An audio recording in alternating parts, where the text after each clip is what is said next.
तर कोल्हापूरमधून शरद पवार बोलतायत, पाहूयात.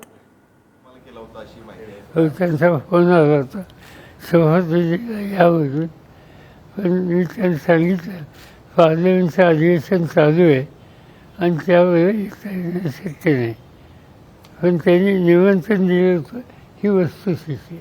ज्या अजितदादांवर मोदींनी सिंचन घोटाळ्याचा आरोप केला ते भाजपसोबत गेल्यानंतर त्यांना सिंचन घोटाळ्यातून क्लीन चिट मिळाली. आता दुसऱ्यांदा उपमुख्यमंत्री झाल्यानंतर जप्त केलेली मालमत्ता परत केली अशा ह्यानं बघितलं जातं याकडे. ते म्हणून ज्यांनी निर्णय घेतले त्याने याचं स्वच्छतेचं लोकांच्या समोर मांडावं. दुसरं महत्त्वाचं म्हणजे ममता बॅनर्जी यांनी असं म्हटलेलं आहे की त्यांच्यामध्ये इंडिया आघाडीचे नेतृत्व करण्याची क्षमता आहे. तर याबाबत कसं होतं, कारण त्यांनी आघाडीमधून त्यांनी असं आहे की ममता बॅनर्जी एक या देशाचे प्रभावी नेते आहेत, त्यांच्याकडे ती क्षमता आहे. आज देशाच्या पार्लमेंटमध्ये त्यांनी जे लोक निवडून पाठवलेत ते अतिशय कर्तबगार, जागृत आणि कष्टाळू आहेत. त्यामुळं त्यांना म्हणायचा अधिकार आहे.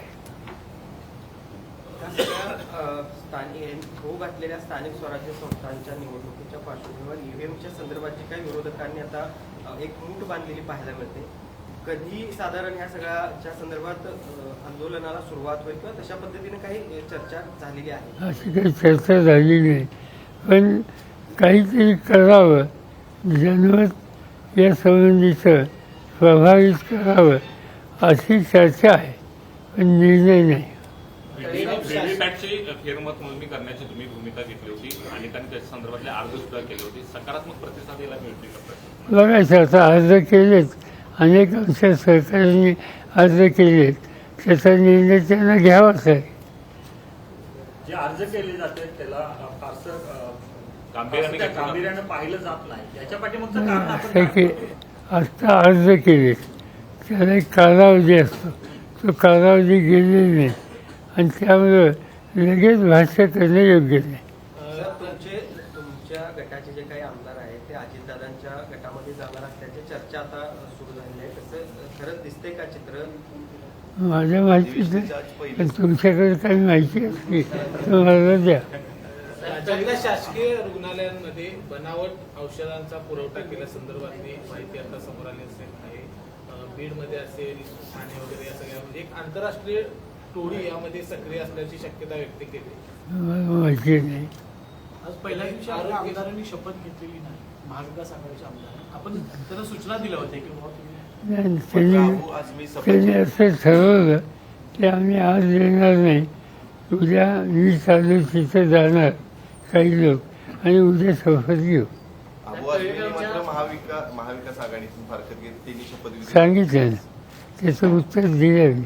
साहेब, तळेगावच्या शेतकऱ्यांना वक्फ बोर्डाची नोटीस आली, 103 जणांना ही नोटीस आली. कशाची? वक्फ बोर्डाची नोटीस, जमीन जप्तीची. ठाऊक आहे. साहेब, ज्युनियर रोहित पाटील असताना सुद्धा त्यांना मुख्य प्रस्तुत केलं गेलेलं आहे, त्याच्यावरून एक वाद हेतू राष्ट्रवादी आहे का असा निर्माण? वाद रोहित पवारांना साईड करून रोहित पाटलांना प्रमोट केला जातो. रोहित पवारांनी हे नाव सुचवलं. रोहित पवारांनी आग्रह धरला की रोहित पाटील यांना संधी द्या. हे निर्णय एक वर्षांनी घेतले आणि नवी पिढी आणि आम्ही बघतोय अलीकडं आझाद पाटलांची जी एकंदर काम करण्याची पद्धती होती ती आणि रोहित त्यांच्या चेहऱ्यांची यांच्यात साम्य आहे. आम्हाला असं वाटतं की या उद्याच्यामध्ये पोटेन्शियल आहे, आपण त्यांना प्रोत्साहित करावं. एमपीएससीची परीक्षा घेण्यात आली होती, त्यामध्ये एक प्रश्न असा विचारण्यात आला होता की स्त्रियांच्या शिक्षणामुळं प्रजनन क्षमता त्यांची कमी होते. कसं बघता या सगळ्या प्रश्नाकडे? अशा पद्धतीचे प्रश्न एमपीएससीच्या परीक्षेत संसदेमध्ये काँग्रेसच्या खासदाराच्या बेंचखाली नोटा सापडल्याचा एक आरोप, अभिषेक मनु सिंघवी यांच्या बेंचखाली नोटा सापडल्याचा एक मोठा गंभीर आरोप होतोय. तर अभिषेक मनु सिंघवीने त्याचा इन्कार केलाय. मात्र अशा पद्धतीनं लोकसभेच्या अध्यक्षांनी या संदर्भातली माहिती दिली सभागृहाला, कसं बघताय? असं एक खिशातलं काय पडलं हे सांगता येत नाही. हे जे आहेत त्यांची सीट होती ती देशातले एक निष्णात वकील आहेत, पार्लमेंटमधले अत्यंत प्रभावी सदस्य आहेत आणि त्यांच्या दृष्टीने ही रक्कम म्हणजे तुम्हाला त्यांची प्रॅक्टिस काय माहीत नाही.